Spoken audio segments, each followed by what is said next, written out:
Hello again. We're continuing Sex is a Funny Word, and the chapter we are on now is Learning About Bodies. Remember to hit that link below and buy yourself a copy of this book. Oh, train, I cannot be blue. Oh, train, I cannot be blue. Like it seems, train, train, wow. Oh, cannot be blue. Learning about bodies. Bodies are weird. I'm already confused. Can we go back to the beginning? I don't get what the big deal is. Who cares about bodies? My body is fabulous. I find bodies curious and beautiful. All bodies have stories. Hey, Cooper, want to hear a riddle? I guess. What's something you have, but also something you are? I give up. A body. Get it? You have a body. It's yours, but you also are somebody. Without your body, who would you be? You'd be nobody. With or without a body, I'd still be somebody who thinks you're weird. Thank you. I'll take that as a compliment.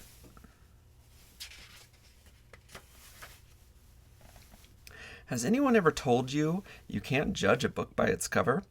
It means you can't tell what's inside a book if all you know is what it looks like on the outside. Bodies are kind of like books. Each of us has an outside, like the cover of a book, which other people can see, and each of us has an inside, like the inside of a book, filled with stories that only you can see and feel. Me, Volume 7. Me, Volume 8. Me, Volume 9. Growing up can mean learning about your outside, what your body can and can't do. Growing up can also mean learning about your inside, the stories, memories, experiences, and feelings that make you who you are. Draw a picture of what your outside body looks like, and now draw a picture of what the stories inside you feel like. Compare how your body looks and how your body feels. What are some things that are the same and what are some things that are different? This is a good activity for you to do. Everybody is different and... Hey Omar, want to hear a riddle? Riddles are excellent brain exercises. I would be most pleased to hear one. What makes you the same as everybody and also makes you different? Eureka!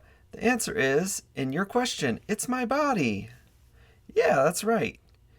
That's very amusing, Mimi. It reminds me of the riddle of the Sphinx. Everybody is different and everybody is the same. Everybody is different. Trusting your body means learning to listen to your body. Always ask before you touch someone else's body. Everybody has beauty in it. Every body has beauty in it. Everybody feels good sometimes, and everybody feels bad sometimes. Everybody needs help from other bodies sometimes.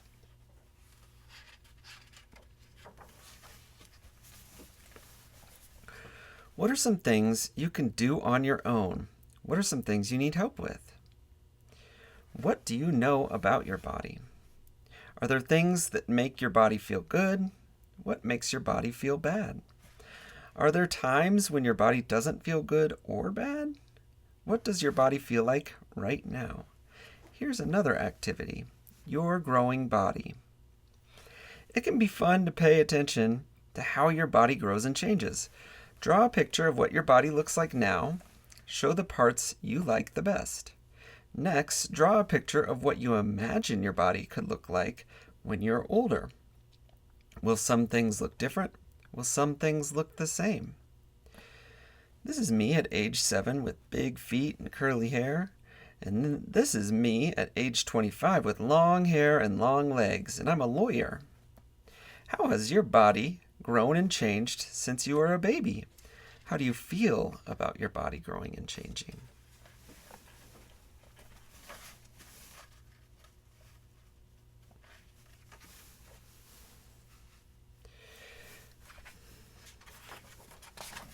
We're all naked underneath our clothes. Did you ever wonder why we have to wear clothes all the time? Not really. I like wearing clothes. I mean, who made the rules? If I could be naked all the time, I would. Here's a towel. We're all born naked, but as soon as we're born, someone puts clothes on us. It might start with a diaper or a blanket. Later we get pants, shirts, sweaters, dresses, jackets, gloves, and more. There are times, like when we are having a bath or changing our clothes, when we are completely naked. Grown-ups also call this being nude.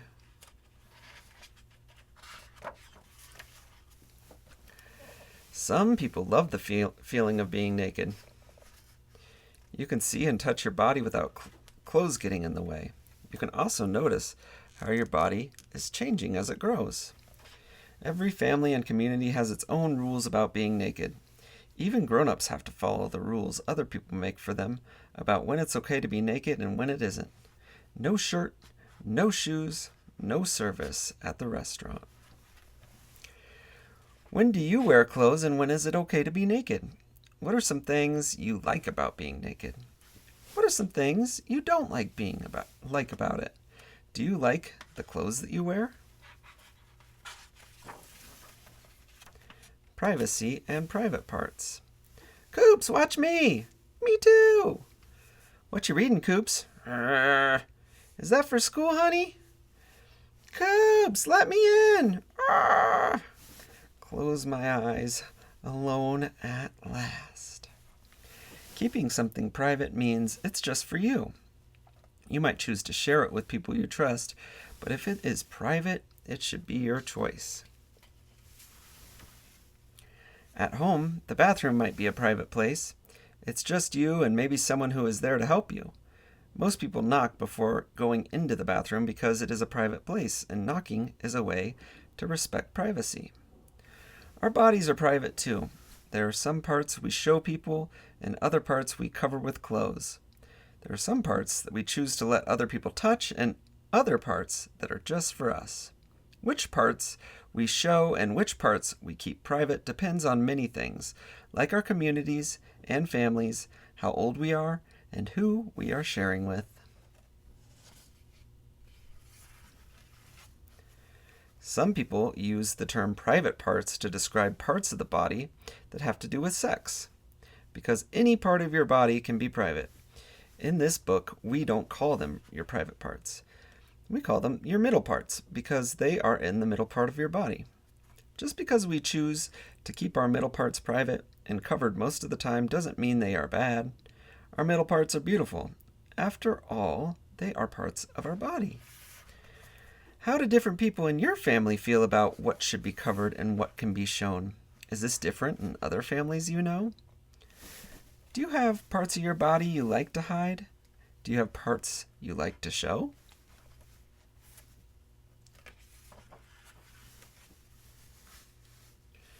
Hey Omar, I'll show you mine if you show me yours. The middle parts. My what? My sandwich? My awesome collection of old-fashioned cell phones? No, you're, down there. I've got a lot more research to do on mine before I'm showing anyone anything, but thanks. Private. It's good to know something about all body parts. The parts you have already, the parts you don't have yet that will grow later, and even the body parts you might never have. You may have noticed that people don't talk about middle parts as much as they do other body parts. You may have heard different names for these parts. You may have your own name for middle parts. Sometimes people make up funny or silly names for middle parts.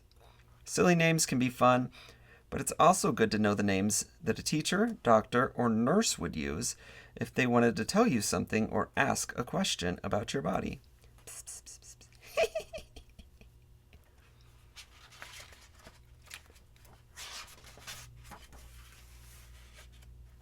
This is the New Beach Nudist Colony.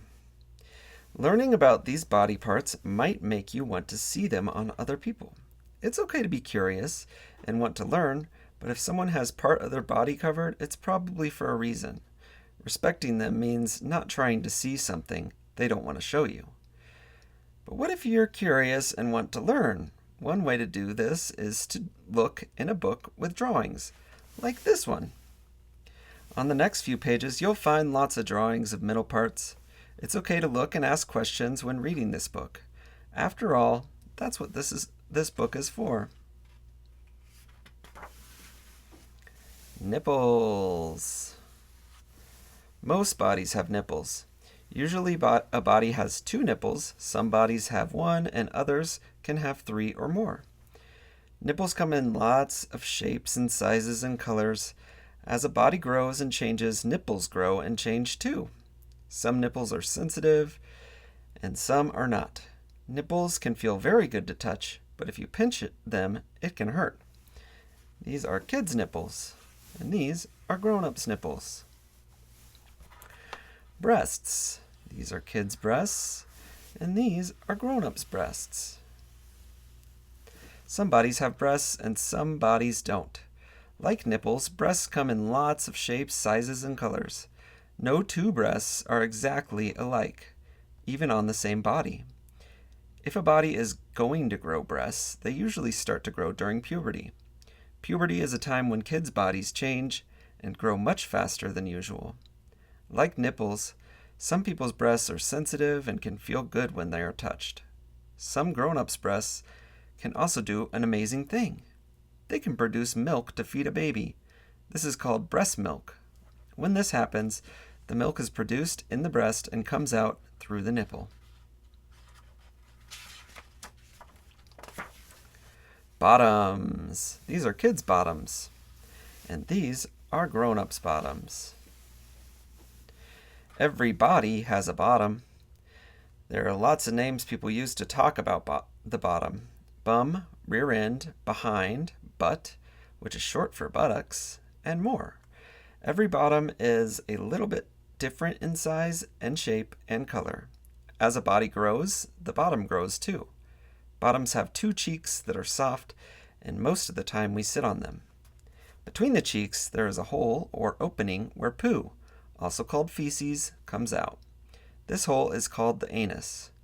Like other holes in the body, the anus is usually very sensitive, which means it can feel good to touch, but it can also hurt if we are rough with it. Because the anus is where the outside of our body meets the inside, and because it is where poo comes out, we need to wash our hands after touching it.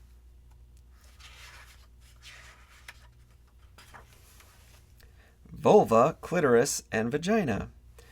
These are kids' vulva, clitoris, and vaginas. And this is grown-ups' vulva, clitoris, and vagina. And here is a close-up picture. The clitoris is here, the urethra, the labia, the vagina, the internal clitoris is inside, and the anus. Vulva. Some bodies have a vulva and some bodies don't. Lots of people, including grown-ups, confuse the vulva with another middle part, the vagina. The vagina is on the inside of the body and the vulva is on the outside. If you have a vulva, it is the middle part between your legs that you can see. The vulva is made of folds of skin called labia.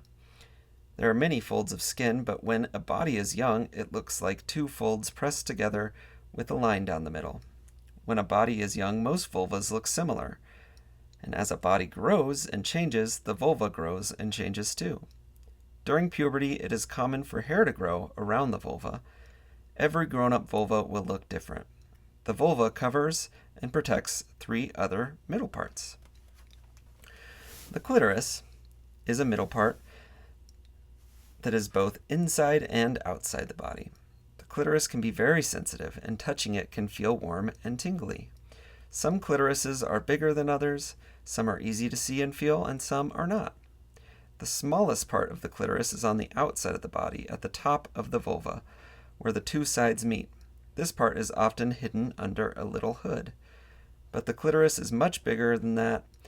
Most of the clitoris is inside the body, so you can't see it. The vagina. The vagina is a middle part inside the body. The vagina is a strong and stretchy tube.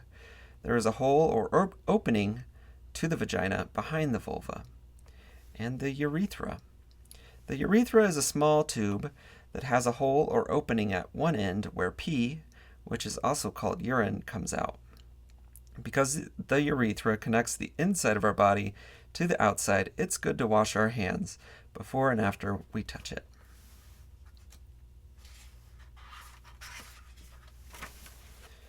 Penis, testicles, and scrotum. This is children's penis, testicles, and scrotum.